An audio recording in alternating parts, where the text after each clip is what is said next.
Si tú llegas a poner en un contrato de prestación de servicio la palabra empleador y no contratante, estás cayendo en un error. Por ejemplo, si te han llamado la atención, si te han llamado a descargos, ese documento no lo voten, guardémoslo, que eso nos sirve como material probatorio. Por ejemplo, chats de WhatsApp que te supervisan, que te llaman la atención, que te requieren en cada momento. Mira, ¿tú qué puedes cobrar? Primero, tu prima.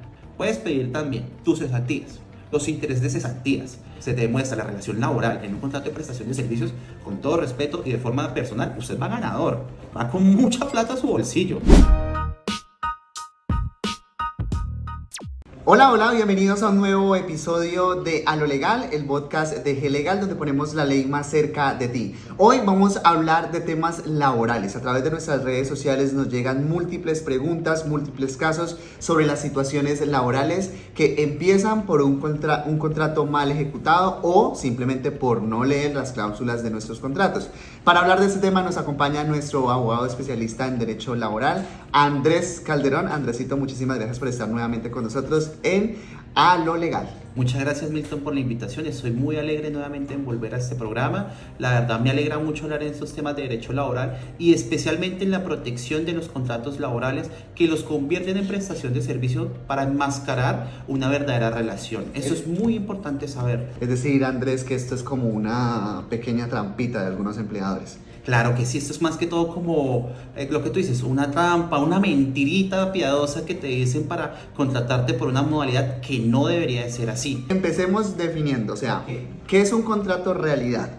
Un contrato realidad se puede entender por los contratos que, a término fijo, indefinido. ¿Qué es un contrato realidad? Bueno, el contrato realidad es cuando una prestación de servicio pasa a ser considerada como un contrato laboral, es decir, que se existen todas las condiciones específicas del artículo 23 del Código Sustantivo para que exista una relación laboral. Lo que pasa, el origen de la prestación de servicio es usted ser un independiente que presta su capacidad técnica o profesional para ejecutar una actividad. ¿Qué es lo que pasa? Y eso es lo que se confunden muchos contratantes o muchos empleadores, que es que el prestador de servicios solamente va contratado por una actividad en específico y él no puede ser, no le llaman la atención, no pueden regañarlo, no pueden decir que mejore su rendimiento, sino que él debe de ejecutar su actividad y dar cumplimiento a la prestación por la cual fue contratado. ¿Cuál es la circunstancia? Que lo único que a él le van a evaluar o le pueden revisar es el informe que cumpla periódicamente con sus actividades. Un ejemplo, yo te hago un contrato de prestación de servicio a ti, tú eres contador, yo te hago un contrato de prestación de servicio para que tú me ayudes a pagar las nóminas mes a mes. Tú sabes que tu obligación prestacional es el pago de la nómina, pero tú lo puedes hacer en cualquier momento de tu actividad, el día que quieras, y adicional a eso puedes hacerlo en la manera que desees. Pero, ¿cuál es el problema? Cuando metemos el tema del cumplimiento de un horario. Cuando yo te evalúo a ti, te doy directrices todo el tiempo, todos los días, en el sentido de que, Milton, te requiero aquí a las 7 de la mañana. Milton, no me gustó tu trabajo, por favor, vuélvelo a hacer. Milton, te voy a hacer un llamado de atención.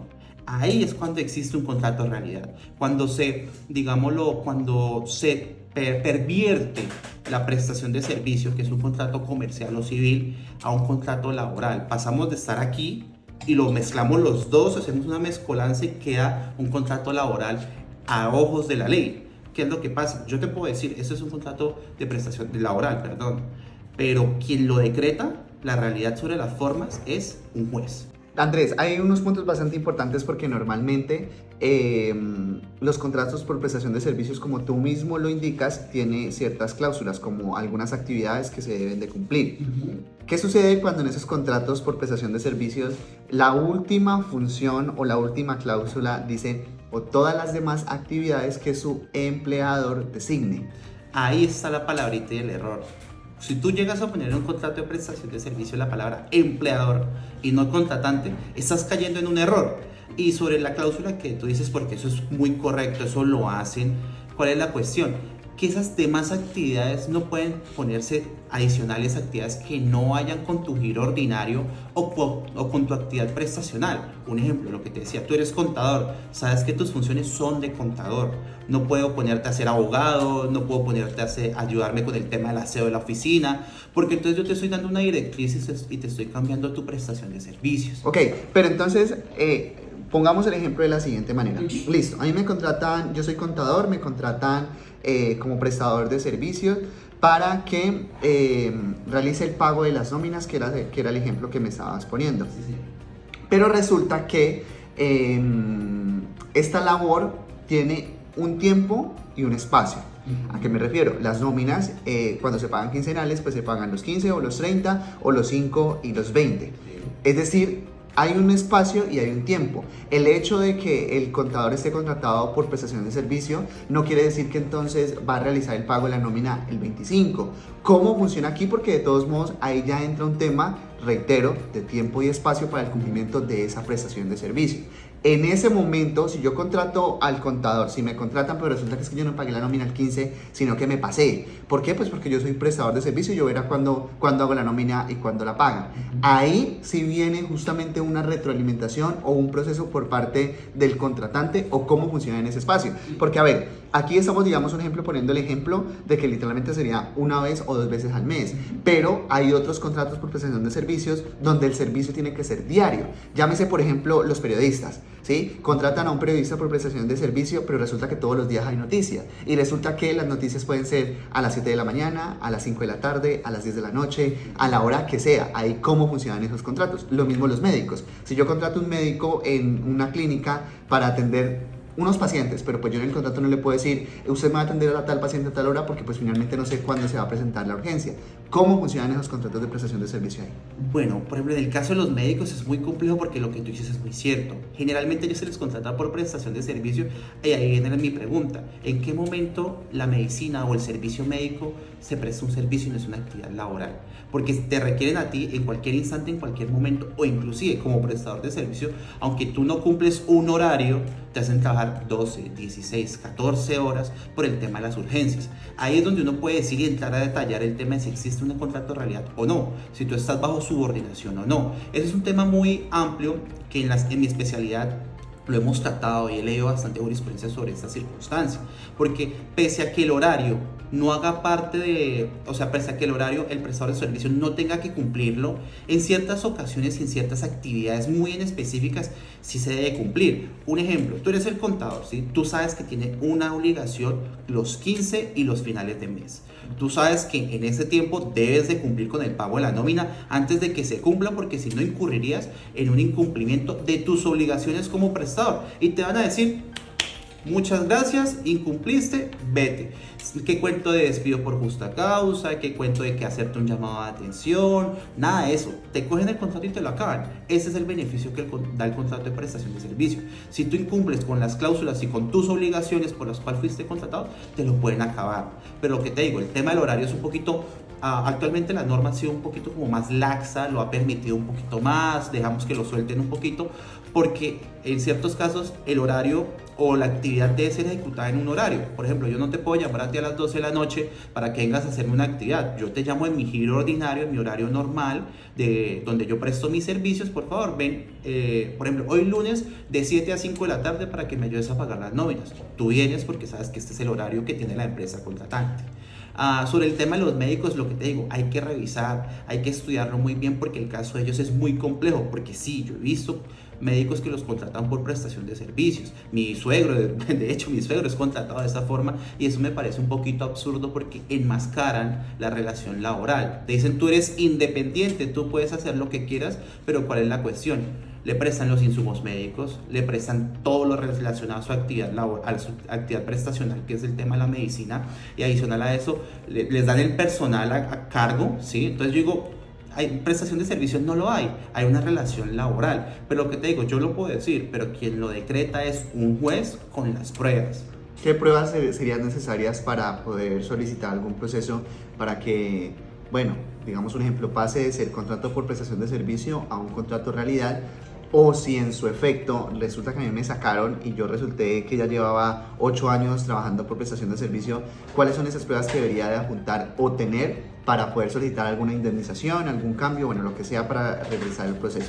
Importantísimo el contrato, sí o sí, y dentro de los mismos hechos de la demanda o dentro de la argumentación, explicar por qué existe el elemento de subordinación. El elemento más importante es la subordinación.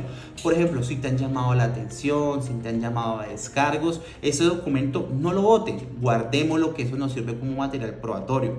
Por ejemplo, chats de WhatsApp, que de hecho probatoriamente los chats internos hacen parte como material probatorio para estos casos. Usted puede guardarlos y se le dice, no, es que usted me incumplió con esto, o llamados de atención que le hayan hecho. Todo eso nos permite desenmascarar, ¿sí? desentamar este tema y convertirlo mediante la prestación de servicio en un contrato de realidad. Andrés, hablemos de esas 3, 5, las cosas que sean necesarias que no deben de tenerse en cuenta para que sea efectivamente un contrato por prestación de servicio.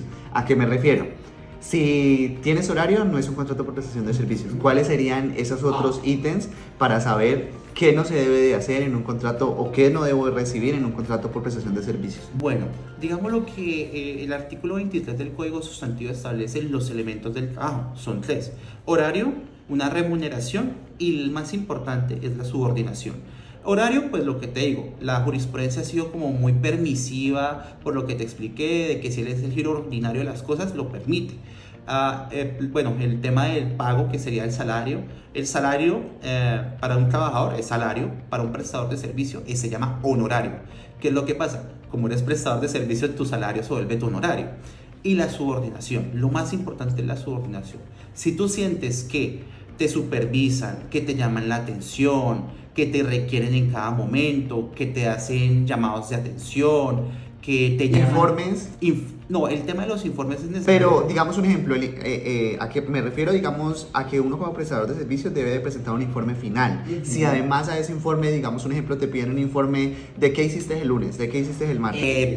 Exacto, un informe, por ejemplo, meticuloso todos los días, eso ya se puede tornar como una relación laboral. Esas son las circunstancias o hasta más. Por ejemplo, que tu contratante te dé una directriz. Hágame el favor, señor Milton, usted tiene que sacar 80 nóminas este mes y se me viene a trabajar ya. O sea, esos temas generan subordinación y eso es por lo que la gente y los empleadores van perdiendo, porque no saben cómo actuar con un prestador de servicio. Creen que es un trabajador más y no lo es. Es simplemente un tercero que presta su servicio y su actividad para el cumplimiento de un objetivo. Y él mira a qué horas hace el objetivo, cuándo lo cumple y lo que importa es que esté en las fechas y los plazos máximos y mínimos que da la persona. Acordados. Andrés, para el tema de los empleadores, hablemos de las ventajas que tiene un contrato por prestación de servicio para los empleadores. Listo, en este caso el contrato de prestación de servicio es bastante bueno. ¿En qué sentido?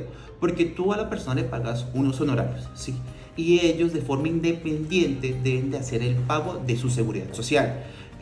Pues qué beneficios económicos o tributarios tiene es el tema de el pago, el que ellos no tienen que pagar ni primas, ni cesantías, ni vacaciones, nada de prestaciones económicas, ¿sí? Porque ellos son solamente un independiente que presta una actividad. Eso, el contrato de prestación de servicio es un contrato comercial, no laboral. Entonces, lo que te decía, lo único es que ellos son independientes y tienen que pagar su seguridad social aparte. Ok, Andrés, y ya hablando desde el tema empleado, listo, ratificamos de que si usted es prestador de servicios, pues las ventajas que tiene es que pues usted organiza su tiempo, entrega los resultados pues de acuerdo a las actividades o compromisos pactados. Pero cuando yo ya, digamos, analizo, logro demostrar que ya no es un contrato por prestación de servicios, sino que pasa a un contrato laboral, ¿cuáles son los beneficios ahí que podría tener, además de pagar la seguridad social?